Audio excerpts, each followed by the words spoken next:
What is up, and welcome back to another episode of the Wizards podcast.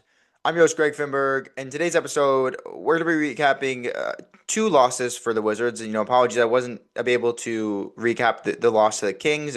Again, you didn't miss much from that. It was another double-digit loss. I think it was 128 to 115. A rather non-competitive game for the larger part of four quarters.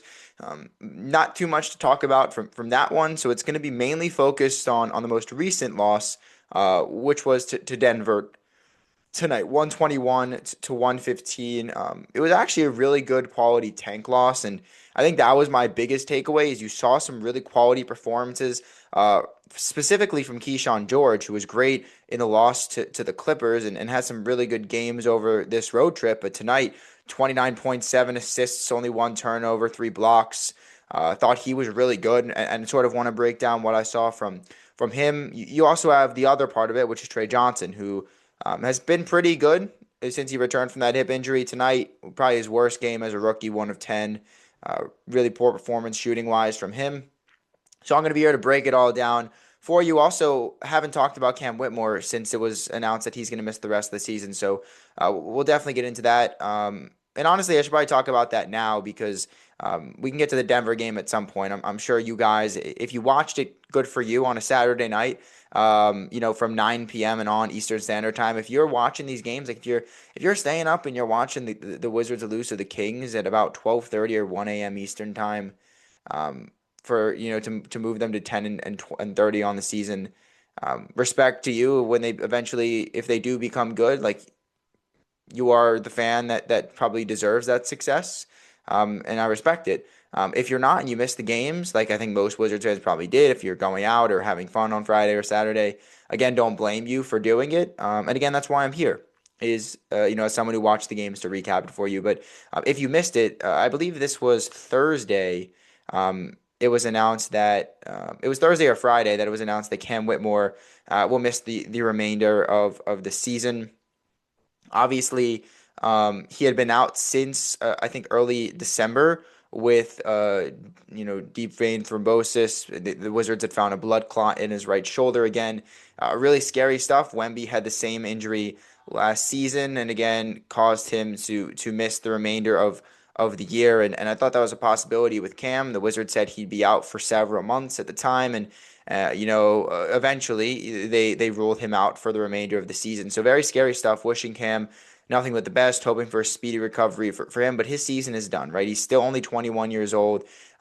Didn't have, I think, the season that many Wizards fans anticipated. He got some glimpses, right, where he had a couple games, 20 points or at least near there, especially that game against Chicago on the road where I thought he was very good. You had a lot of fans that sort of wanted to give him a bigger role, but Brian Keefe seemed pretty confident in him coming off the bench. And he averaged 9.5 points, nearly three boards. Could have shot a lot better, I think, from the field, and certainly sub 30% from three is definitely not where he wants to be at. So I think there's more levels for Cam to get to in terms of his game and in terms of just becoming a more well-rounded player. Like we know he's a big dude. He can get to the rim whenever he wants. We know he's quick in transition, and that's where his game is at its best.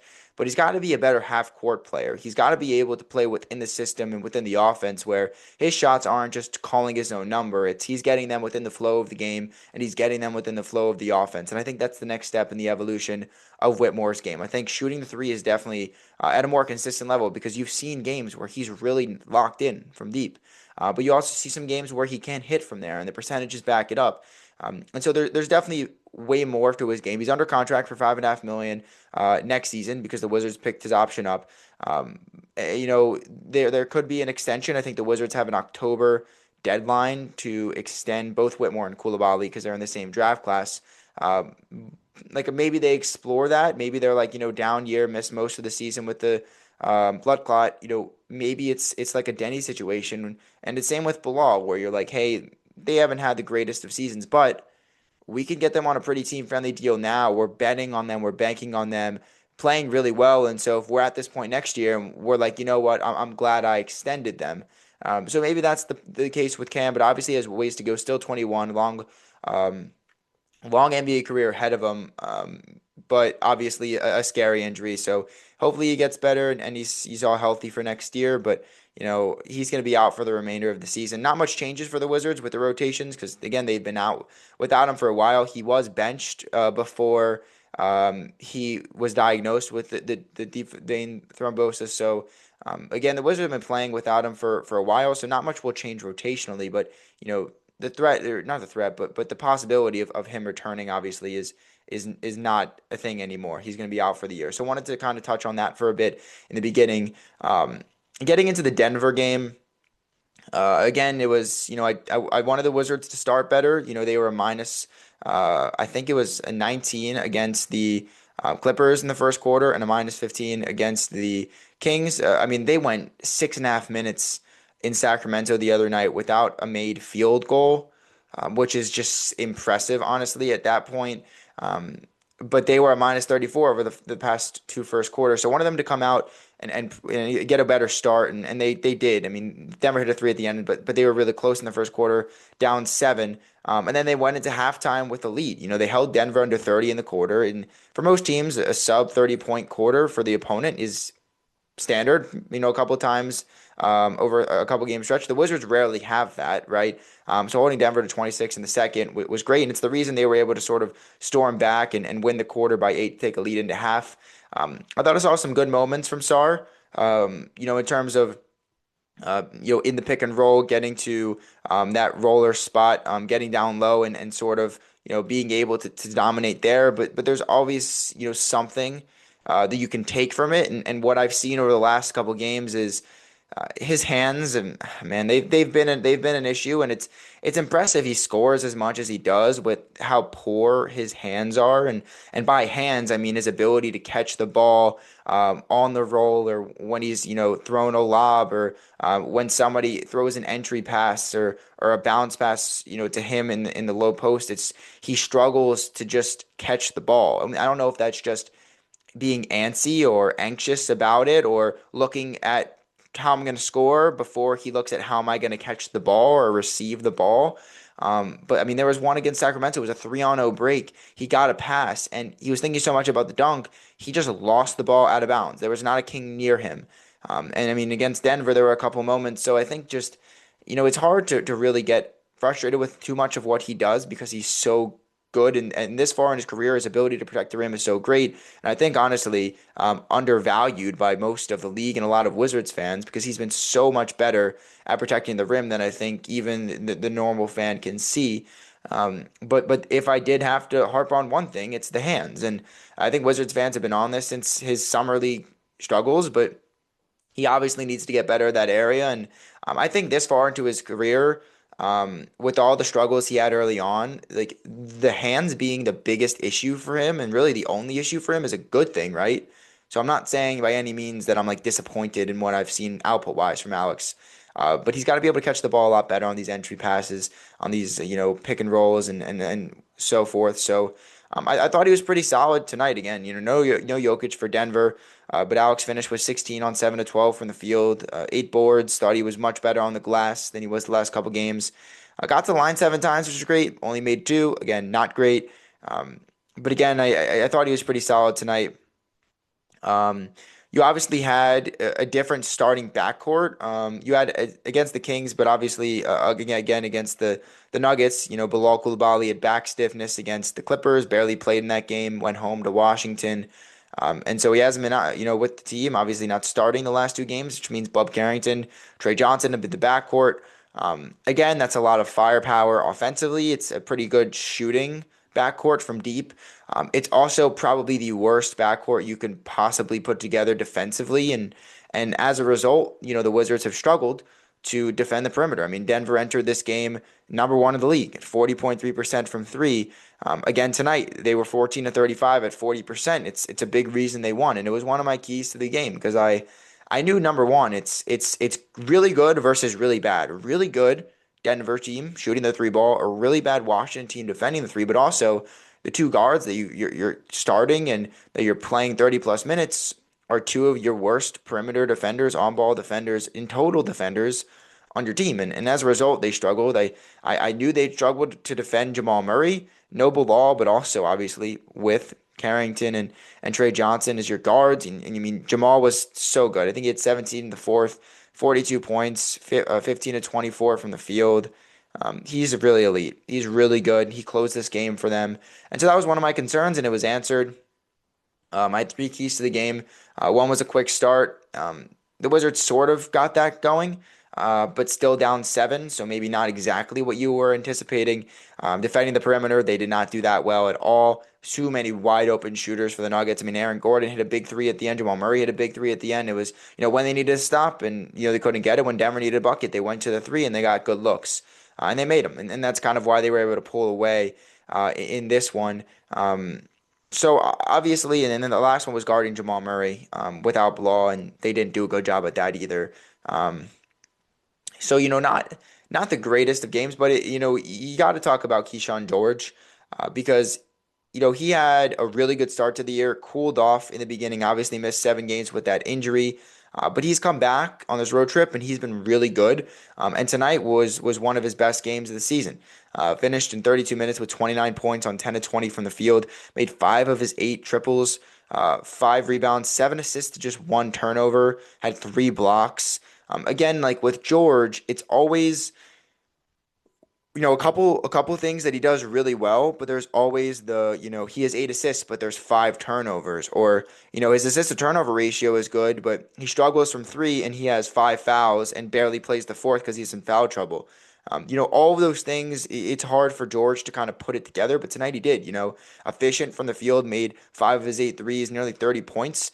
Grabbed 5 boards, the 7 assists, just 1 turnover. That's an awesome ratio for a guy that's really being asked to do a lot more on ball than he probably should be doing.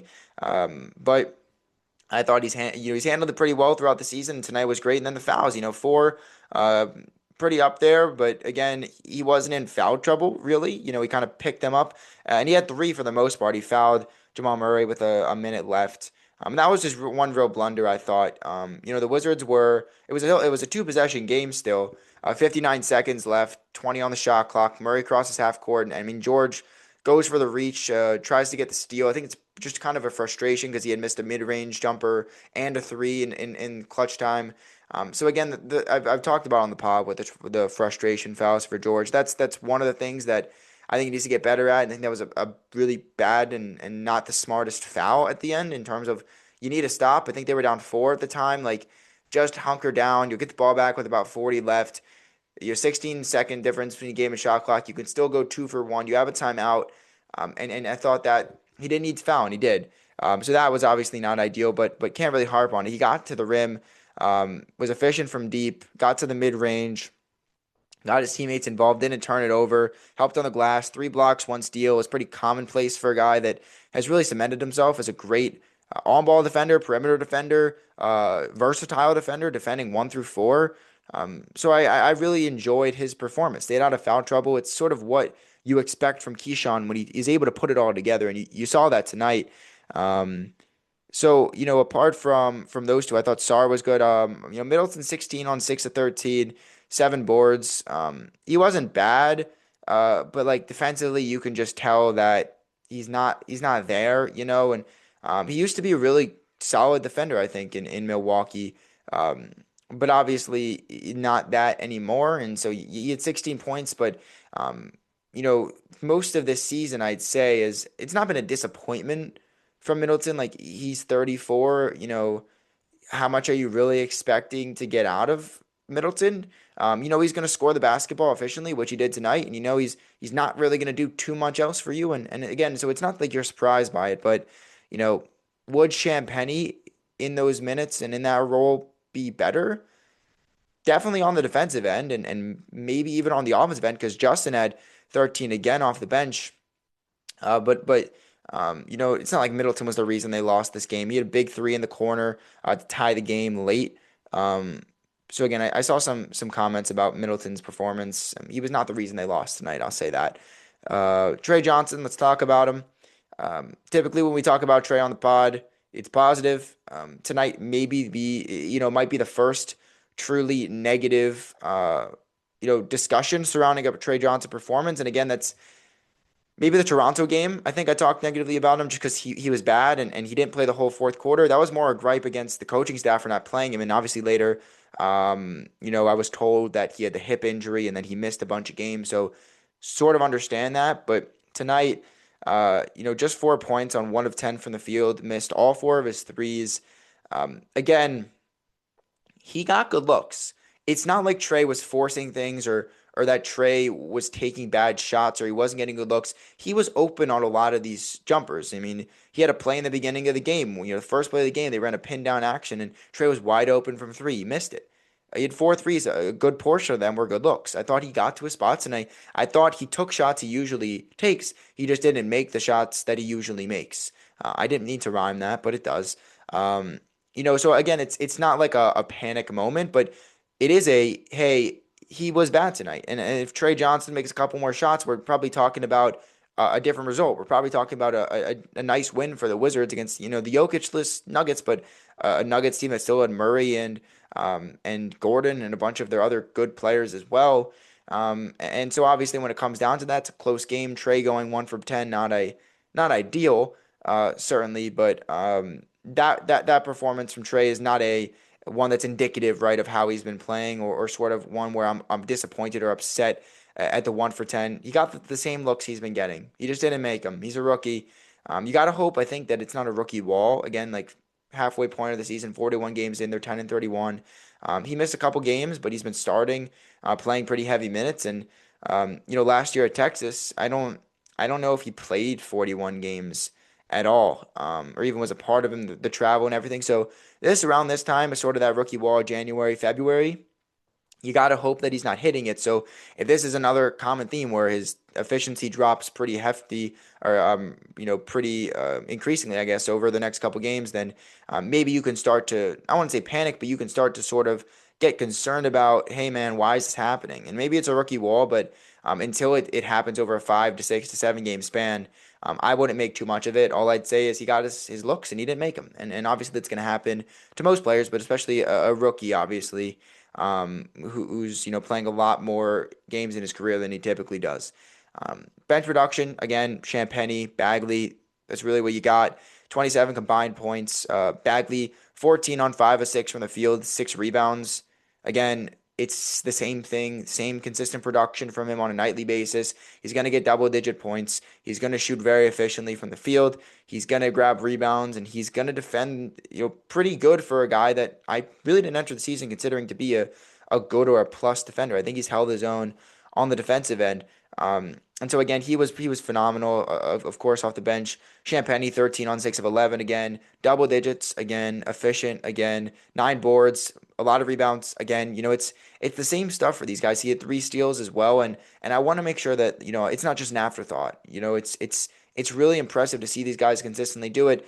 And what's fascinating is, Champagnie started last night, and he starts a couple games for the Wizards when Middleton misses the first or second game of back-to-back. But then he's right back in that bench role, and it's the same production, the same quality minutes from him on a nightly basis. The same for when Bagley fills in. If Sarr's not playing in a starting role, you're getting the same production, just in an increased role. And then when he comes back to the bench, it's a similar, consistent showing. And it's funny because these guys don't really get the shine and they don't start as much as they probably should if the Wizards are trying to be competitive. And that's more so a thing for starting for Champagnie over Middleton, obviously, and it is Bagley. Everyone knows that Sarr is the better player and should start. But they're probably the Wizards' 2 biggest trade chips, biggest trade pieces entering February's deadline. Which again, entering the season, I didn't right hand up. I didn't think that'd be the case. And it's awesome because they're also on really good team-friendly deals. I mean, Bagley, 1 year expiring vet minimum, putting up these numbers is probably the perfect center for a contending team that's looking to buy a cheap piece that they can kind of take with them for a stretch run, and obviously expiring after the season, so not big commitment. Champagnie this year, and I think another year or maybe 2 years with a team option in there as well, but making about, I think, 2.9 million this year, which is unbelievable. It might be even less than that. And again, that production is great. So, the deadline is less than a month away. Like, I'm sure you'll start to see these guys pick up steam. I don't think they should trade Champagnie. He's 23, I think, maybe 24 years old. He's not the youngest in the young core, but he would fit your core if you're trying to move this thing forward. I think he's a winning player. He's a consistent player. I mean, I think you need some guys like that if next year you're trying to compete. He certainly should be in your rotation. Now, Bagley, I understand, he is 26. He's not that much older than Champagny, but he's had an injury history, and the Wizards showcased last year they weren't shy in trading him if it means bringing back draft capital, especially if you're taking back a bad contract and you get a first round pick that turns into O'Reilly, who had 7 points tonight and thought he had some quality minutes as well for the second straight game. You're probably going to do that 10 times out of 10. So I think Wizards fans would be more upset if they traded Champagny than Bagley. I think Bagley makes sense, and I think they'd be smart to do it. And that's not an indictment on Bagley. I think he's great here, and if they keep him, that's fine. But he's playing awesome. Again, 14 points, 6 boards on 5 of 6. Um, you know, he won his minutes +2 again. Champagny was a +1. He's really solid. And I think a contending team could really use that production, especially the expiring vet minimum. I think a first round pick might be a little bit of a rich ask, but like let's say you package Bagley and Middleton to bring back a really bad contract that has an additional year attached to it. Maybe you can. I mean, if that's the case, then you should net a first round pick, pretty similar to like the Marcus Smart trade last year. Um, but again, there was a lot of conversation about trades to just say that Champagny and Bagley again were good tonight against the Nuggets. And look, the Wizards were winning in the fourth quarter. And then, yes, I understand that the Nuggets didn't have Jokic, that's their best player, arguably the best player in the league. Uh, but they still had Jamal and they had Aaron Gordon, who both played pretty good games. And, they won. They beat the Wizards, and it wasn't that the Wizards beat themselves. I think that's the main thing. Is like, Jamal Murray had to be clutch, 17 fourth quarter points to bring Denver back. I mean, the Wizards were up 96-89 after George hit a three. And obviously they quickly blew that lead. They were down three, then they sort of fought their way back to tie the game. So I thought they hung around. And if you're in the business of quality tank losses, like this is your quality tank loss, as quality of a tanking loss as you can get. They fought hard for 4 quarters. They were right there in the end. I mean, they had some looks. Bub Carrington had a mid-range to cut it, to cut the lead in half. Kyshawn George had a really good look from three and from mid-range. Just couldn't get them to fall. And on the other end, Denver made their shots. Gordon hit a big three. Jamal Murray hit some big shots and made free throws. So they had guys that could close the game out. The Wizards didn't, and that's been the story of a lot of games. But when the Wizards are trying to obviously keep their pick, but also trying not to actively be like we are fully tanking, and you want to see development, like those are the kind of the three pillars that you want to check in every game. And obviously the fourth being that they lost. I mean, I thought they checked all of them, right? You saw great stuff from Sarr and from George and even from, well, Riley. Jameer Watkins hit a three off the bench, played some really good defense. Your trade pieces in Champagny and Bagley played really well again. So you sort of saw that and the development. That's a check. You competed for all 4 quarters and had a chance to win the game in the end. That's a check. You were right there against a quality Denver team that's sort of trying to compete without Jokic, but also compete for a title. There's a check there, and you lost the game. And as sad as that may sound, that's a check in this season. Like we don't sugarcoat stuff on this podcast. Like I haven't been afraid to call the Wizards out. Like they are tanking.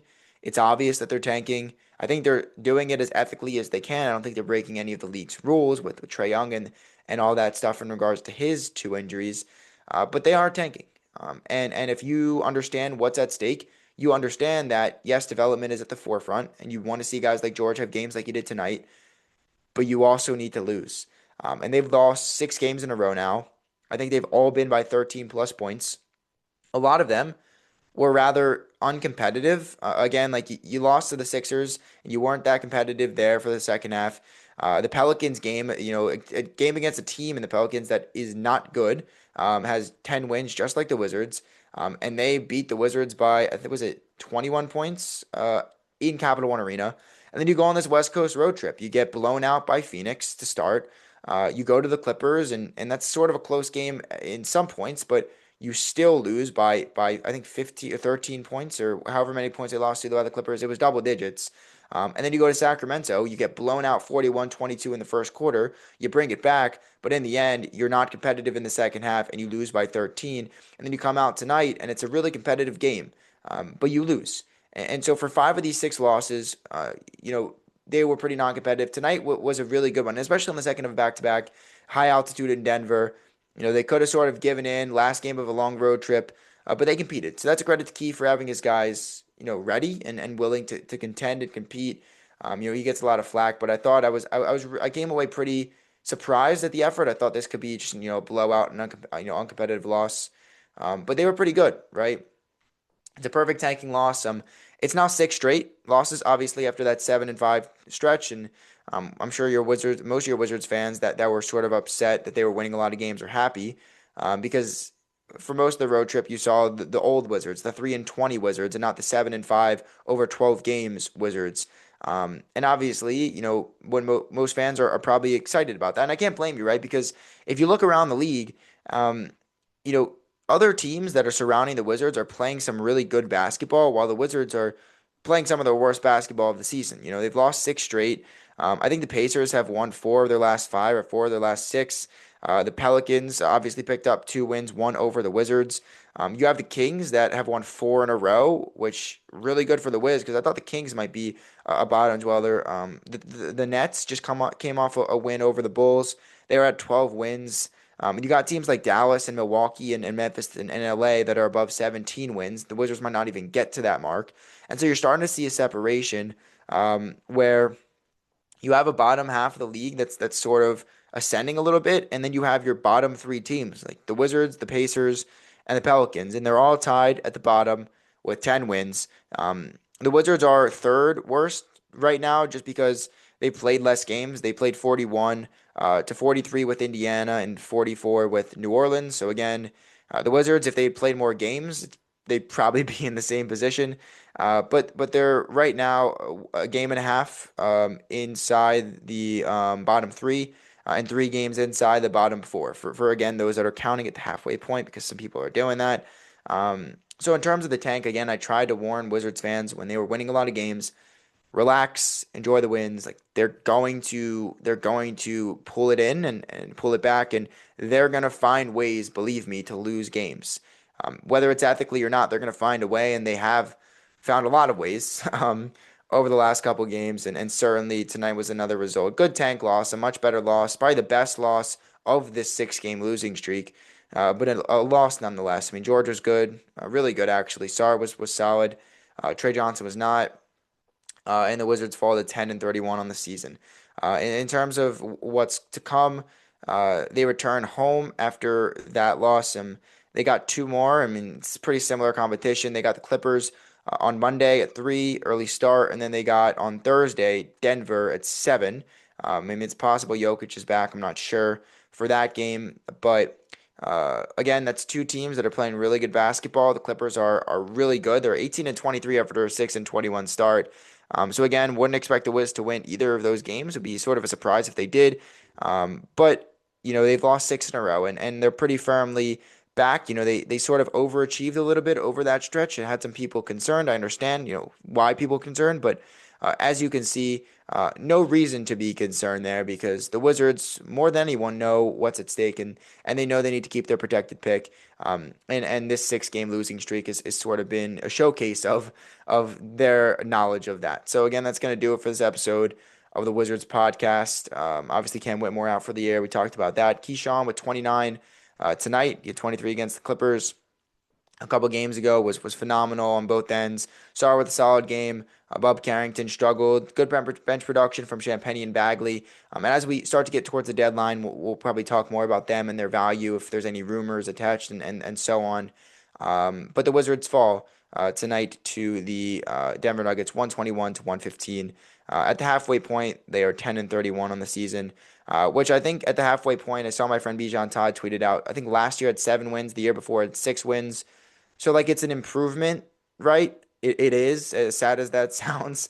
10-31 is honestly a vast improvement at the halfway point for this team over the last couple years of the rebuild. But you'll start to see more losses, and that's going to be the case as the season goes on. They're on pace to get to win 20 games, which again, would be an improvement, as sad as it is, on last season's 8 seed. So we'll sort of see, what that production is like. But that's going to wrap it up for this episode of the Wizards podcast. Thanks for listening as always. Go Wiz.